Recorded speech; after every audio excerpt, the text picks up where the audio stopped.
नमस्कार, हम प्रतिमा चौधरी। दोपहर 3 बजे के भोजपुरी समाचार में स्वागत बा। सबसे पहले प्रमुख समाचार। राष्ट्रीय सभा और स्थानीय तह के निर्वाचन बारे में छलफल खातिर सत्ता गठबंधन के बैठक बैठ रहल। संसदीय निर्वाचन के विषय में भी छलफल होगी। काठमांडू उपत्यका में आज रात 12 बजे से जोर बिजोर प्रणाली लागू हो रहल। कोरोना के जोखिम से बचे खातिर सतर्क रहेला सरकार के आग्रह। आज से सार्वजनिक स्थल में कोरोना विरुद्ध खोप लगावल कार्ड अनिवार्य। सार्वजनिक और सरकारी निकाय में पलापली सेवा प्रवाह के प्रबंध मिलावेला प्रशासन के आग्रह। लाइबेरिया के चर्च में भागदौड़ मसला बाद 29 के मृत्यु। पाकिस्तान के लाहौर में शक्तिशाली विस्फोट में 3 जने के मृत्यु। और ऑस्ट्रेलिया में होने वाला आईसीसी पुरुष T20 विश्व कप के पहिलका खेल में श्रीलंका नामीबिया के सामना करे।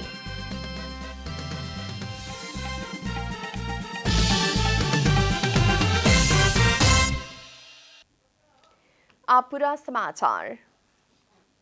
सत्ता गठबंधन के बैठक आज दोपहर 4 बजे बैठे वाला बा। सत्ता गठबंधन के 3 शीर्ष नेता बीच के बीएफए के बैठक से आज दोपहर 4 बजे बालुआटार में सत्ता गठबंधन के बैठक बुलावे के निर्णय कल गेल है। बीएफए के बैठक में स्थानीय तह के निर्वाचन और मंत्री रेणु यादव के हिंसा भड़कावे वाला अभिव्यक्ति के बारे में छलफल भइल रहे। प्रधानमंत्री निवास बालुआटार में प्रधानमंत्री तथा कांग्रेस सभापति शेर बहादुर देउबा, माओवादी केंद्र के अध्यक्ष पुष्पकमल दाहाल और नेकपा एकीकृत समाजवादी के अध्यक्ष माधव कुमार नेपाल बीच पिछला अवस्था के बारे में छलफल भइल रहे। पिछला बार सत्ता गठबंधन के नेता दाहाल और राजनीतिक संयंत्र के संयोजक रामचंद्र पौडेल स्थानीय तह के निर्वाचन के मिति बढ़ा के वैशाख में संसदीय चुनाव करे के प्रस्ताव कैल समय शीर्ष नेता बीच छलफल भइल है। कोरोना संक्रमण रोकथाम करे के उद्देश्य के साथ काठमांडू उपत्यका में आज रात 12 बजे से जोर बिजोर प्रणाली लागू होखे वाला बा। काठमांडू, ललितपुर और भक्तपुर के प्रमुख जिला अधिकारी सबके संयुक्त बैठक द्वारा सार्वजनिक और निजी सवारी साधन सब में जोर बिजोर प्रणाली लागू करे के निर्णय कल गेल है। ललितपुर के प्रमुख जिला अधिकारी घनश्याम उपाध्याय स्मार्ट लॉकडाउन के कार्यविधि मुताबिक सार्वजनिक और निजी सवारी साधन सब में जोर बिजोर लागू कैल जानकारी देने। आज रात से जोर गति जोर नंबर के और बिजोर गति बिजोर नंबर के सवारी साधन मात्रे संचालन करे देवे के प्रशासन जानकारी दिले बा। जोर बिजोर के निर्णय दुपहिया सवारी साधन सब में भी लागू होगी। सीट क्षमता से बेसी यात्रु राखे ना मिले के मास्क अनिवार्य लगात के इससे पहले के नियम सब कायमी रहल प्रशासन जनौले बाटे। नेपाल प्रहरी द्वारा कोविड के तेसरका वेरिएंट ओमिक्रॉन संक्रमित भइल प्रहरी सबके स्वास्थ्य अवस्था जटिल ना भइल जनावल गेल बा। नेपाल प्रहरी के प्रवक्ता प्रहरी वरिष्ठ परीक्षक विष्णु कुमार केसी कोविड के तेसरका वेरिएंट ओमिक्रॉन से प्रहरी सभी संक्रमित भइल लेकिन स्वास्थ्य अवस्था जटिल ना रहल उहाँ के बतौनी। वहां के संक्रमित सबके संख्या बढ़ते गईला पर भी नेपाल प्रहरी के काम में प्रभावित होके के अवस्था ना रहल भी स्पष्ट कैनी। प्रवक्ता केसी फ्रंट लाइन में खटे वाला प्रहरी सब खातिर सहज ढंग से बूस्टर खोप के व्यवस्था मिलावल भी बतौनी है। अहिले बिरामी भएका प्रहरी कर्मचारीहरू हुनुहुन्छ, उहाँहरू त्यस्तो क्रिटिकल कन्डिसन भएको अवस्था चाहिँ छैन। धेरै प्रहरी कर्मचारीहरू क्रमशः चाहिँ यसबाट पीडित हुँदै गइरहेको अवस्था छ, तथापि त्यस्तो जटिल स्वास्थ्य अवस्था चाहिँ नरहेको अवस्था छ, जसले गर्दाखेरि हामीलाई दैनिक शान्ति सुरक्षा कायम राख्न अथवा अन्य क्षेत्रमा काम गर्नको लागि जटिलता उत्पन्न भएको अवस्था छैन। काठमांडू में नेपाल प्रहरी अस्पताल, पुलिस एकेडमी और सरकार के तय कैल ठाव सब में जाके भी प्रहरी के बूस्टर खोप लगावे के व्यवस्था मिलावल गेल बा। प्रवक्ता केसी काठमांडू बाहर के तालीम केंद्र, प्रदेश कार्यालय सब, गुल्म लगात के बड़का संख्या में प्रहरी कर्मचारी सब रहल ठाव में उहे ठाव में ही संबंधित जिला जनस्वास्थ्य कार्यालय के अनुरोध करके बूस्टर खोप के व्यवस्था मिलावल बतौनी है। स्वास्थ्य जिल्ला स्थित जिल्ला स्वास्थ्य कार्यालयहरूलाई अनुरोध गरिसकेपछि जिल्ला स्वास्थ्य कार्यालयहरूबाट ठुलो सङ्ख्यामा प्रहरी कर्मचारीहरू रहने इकाइ जस्तै तालिम केन्द्रहरू, प्रदेश कार्यालयहरू, दङ्गा गाउँगुल्माहरूमा पनि व्यवस्थापन गरेर त्यहीँ गएर पनि यो तेस्रो डोज लगाउने व्यवस्थापन चाहिँ मिलाइएको छ, जसले गर्दाखेरि भ्याक्सिन अब भर्खर सुरु हुँदैछ, त्यसमा त्यस्तो अप्ठ्यारो चाहिँ महसुस छैन। कोविड के तेसर वेरिएंट ओमिक्रॉन से नेपाल प्रहरी में 671 जने संक्रमित भइला पर भी कोनो भी स्वास्थ्य जटिलता ना देखा पड़ल प्रवक्ता केसी बतौले बानी। भोजपुरी समाचार में आप छोड़ विश्राम।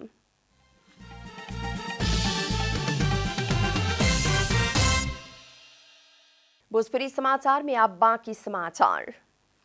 कोरोना महामारी के ध्यान में राखत व्यवसायी सब द्वारा सरकार से स्वास्थ्य के मापदंड पूर्ण पालना करे किस्म से व्यवसाय संचालन करे देवे पड़े के मांग कल गेल बा। विभिन्न पेशा में आबद व्यवसायी सबसे कोरोना के भयावह अवस्था देखा पड़ला बाद विगत के दिन में सरकार से लॉकडाउन कैल और ओसे अर्थतंत्र में बड़का असर पड़ल कहत व्यवसायी सबसे अब कोरोना संगे व्यवसाय संचालन खातिर सरकार से सहजता प्रदान करे पड़े के मांग कल गेल है। संकट के बेरिया सरकार द्वारा पर्यटन व्यवसाय लगायत के अन्य व्यापार व्यवसाय के क्षेत्र सब बंद करे से भी नियम के परिपालना करे किस्म से सबके हुके समेट के आगे बढ़े पड़े के पर्यटन व्यवसायी नीलहरी बास्तोला बताउने हैं। यो पर्यटन क्षेत्र भनेको चाहिँ यस्तो क्षेत्र यो तपाईहरुको चाहिँ यो क्षेत्रलाई चाहिँ हामीले या तपाईहरुले अहिलेसम्म यत्रो योगदान दिनु भएको छ, यसलाई हामीले चाहिँ राज्यको तर्फबाट हामीले जे गर्नुपर्छ हामी गर्छौं भनेर राज्यले चाहिँ अहिले चाहिँ कमसेकम केही बोलिदिनु पर्ने बेला, सहयोग गरिदिनु पर्ने बेला अब चाहिँ आइसकेको छ। वही लेखा एथी एयरलाइंस के प्रवक्ता सुदर्शन बर्तौला खोपकार्ड दिख के ही विमान में चढ़े देवे के कहवाला निर्णय अब व्यवहारिक भइल बतौले बानी। वहां की सरकार से इ निर्णय खातिर मात्रे कल कहत वहां के व्यवहार में उतार के कार्यान्वयन करे खातिर ना सके के भी बतौनी है। लगायत यो जिल्ला प्रशासन कार्यालयले आदेश जारी गरेको छ खोप कार्ड हेरेर मात्र बोर्डिङ पास दिने भन्ने। अब यो निर्णय त भएको छ तर व्यवहारमा कार्यान्वयन गर्न चाहिँ अलिकति गाह्रो छ। अब खाली निर्णयको लागि मात्रै निर्णय हो भने त ठीक हो, तर यसलाई राम्रोसँग कार्यान्वयन गर्ने हो भने चाहिँ अलिकति समस्या पर्न आउँछ। किन भन्दाखेरि अब अहिलेसम्म नेपालीहरू 35 to 40% मात्रै खोप लगाएको अवस्था छ। अब त्यो बाँकी 65% चाहिँ प्लेन जहाज चढ्न पाउने कि नपाउने। वही लेखा होटल संघ के उपाध्यक्ष विनायक शाह सरकार द्वारा जारी कल गए निर्देशन में नियंत्रण के बात मात्रे भइल, लेकिन कोरोना संगे अर्थतंत्र आगे बढ़ावे के रणनीति ना रहल बतौले बानी। वहां की सरकार से विगत में जैसने इस साल भी निर्देशन जारी करत समय अर्थतंत्र के ऊपर उठावे ला कोनो पहल ना कैल भी बतौनी है। एकदमै अन्यल एकदमै बढाउँछ।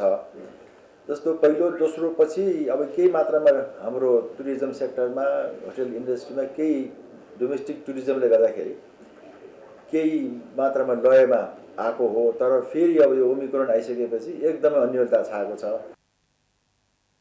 उपाध्यक्ष शाह सरकार द्वारा आर्थिक क्षेत्र के नजरअंदाज ना करके साथ में लेके जाए पड़े के भी बतौनी है।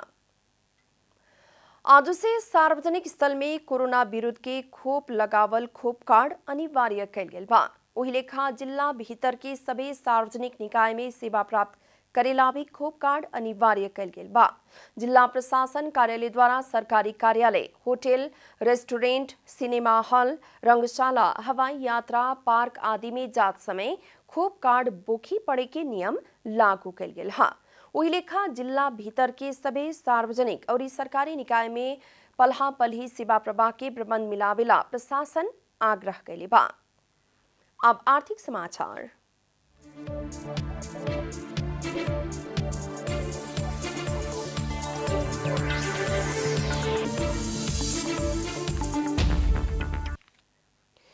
बैंक तथा वित्तीय संस्था सब खातिर कर्जा प्रवाह के आकर्षक क्षेत्र मानल गए शेयर धीतो कर्जा घटे लागल बा।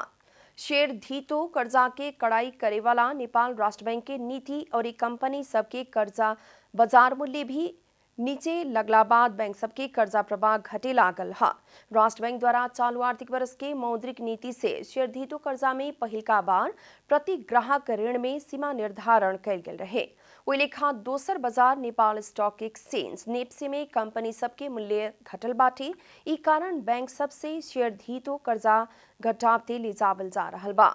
राष्ट्र बैंक के तथ्यांक मुताबिक बैंक तथा वित्तीय संस्था सबसे 2078 साउन में 1 खरब 8 अरब 56 करोड़ रुपया शेयरधारकों में कर्जा प्रवाह कयल गेल में अघन तक में करीब 8 अरब रुपया से घट के 1 खरब 63 करोड़ रुपया में आ गई बाटे। 2077 अघन तक के तुलना में 2078 अघन तक में समग्र शेयरधारकों कर्जा 5.3% से घटला पर 1 करोड़ से बेसी के कर्जा 13.1% से घटल बाटे। लेकिन 50 लाख से 1 करोड़ तक के कर्जा 10.6%, 25 लाख से 50 लाख तक के कर्जा 10.1% और 25 लाख रुपया से कम के कर्जा 18.6% से वृद्धि भइल राष्ट्र बैंक जनौले बाटे। भोजपुरी समाचार में फिर छोट विश्राम।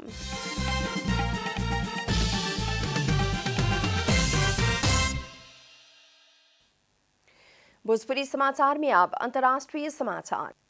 पश्चिम अफ्रीकी देश लाइबेरिया के एक चर्च में भाग दौड़ मचला बाद कम्ती में 29 क्रिश्चियन धर्मावलंबी के मृत्यु भइल बा। लाइबेरिया के राजधानी मोनरोविया स्थित चर्च में भागदौड़ मसला बाद कम्ती में 29 धर्मावलंबी के मृत्यु भइल लाइबेरिया के सूचना मंत्री जलवा तुनपो जानकारी देहनी। सूचना मंत्री के मुताबिक वो घटना राजधानी स्थित न्यू क्रू टाउन में भइल है। क्रिश्चियन सबके पूजा कार्यक्रम में रात भर भागदौड़ मचला बाद 29 क्रिश्चियन धर्मावलंबी के मृत्यु भइल है। हालांकि घटना के कारण के बारे में अभी तक पुष्टि नहीं हो सकल। अंतर्राष्ट्रीय मीडिया में खबर बा वहां के अधिकारी सब बीएफए के संझिया घटना स्थल में पुगल बतावल गयल बा। पाकिस्तान के लाहौर स्थित लोहारी गेट क्षेत्र में भइल शक्तिशाली विस्फोट में कम्ती में 3 जने के मृत्यु भइल बा। मृत्यु के वाला में एक 9 बरिस के बालक समेत रहल समाचार संस्था रॉयटर्स जनौले बा। विस्फोट में पड़ के 20 जने से बेसी घायल भइल बाड़न सन। मोटरसाइकिल में लगावल टाइम डिवाइस बाजार के एक दुकान के बाहर विस्फोट भइल जनावल गयल बा। विस्फोट के बाद 1.5 फीट गहरा खड़ीला पड़ल प्रहरी जनौले बा। विस्फोट के बाद सवारी साधन जरल वीडियो सामाजिक संजाल में वायरल भइल बा।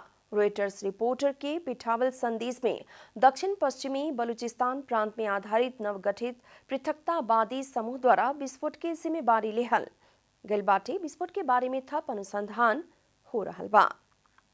अब खेलकूद समाचार।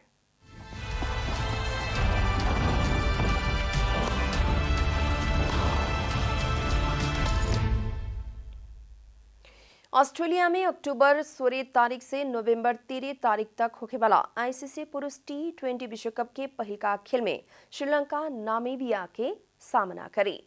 पहिलका चरण अंतर्गत श्रीलंका और नामीबिया बीच के खेल अक्टूबर 16 तारीख में गिलोंग स्थित कार्डिनिया पार्क स्टेडियम में होगी। पहिलका चरण के समूह ए अंतर्गत नामीबिया और श्रीलंका सहित ग्लोबल छनौट से आवे वाला 2 टीम रही। वही लेखा समूह बी अंतर्गत स्कॉटलैंड और वेस्ट इंडीज सहित ग्लोबल छनौट से आवे वाला 2 टीम रही। ग्लोबल छनौट ओमान और जिम्बाब्वे में होगी और 4 टोली विश्व कप की यात्रा तय करी।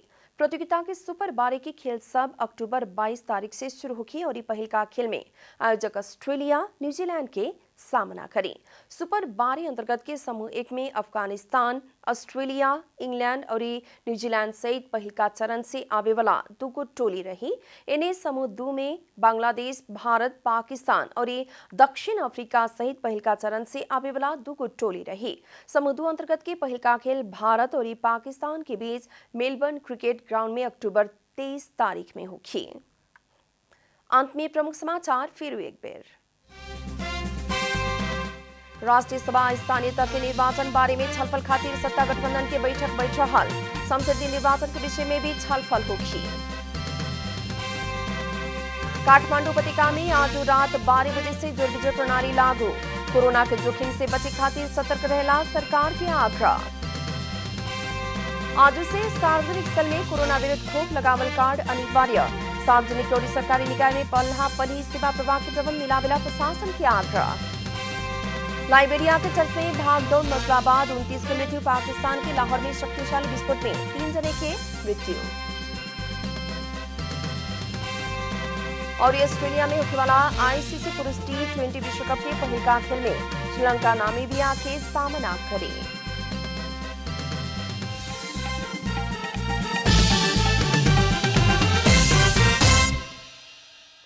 एक साथ भोजपुरी समाचार अभी खातिर इतना ही। जनता द्वारा जनता खातिर प्रसारित जनता टेलीविजन देखत रही। नमस्कार।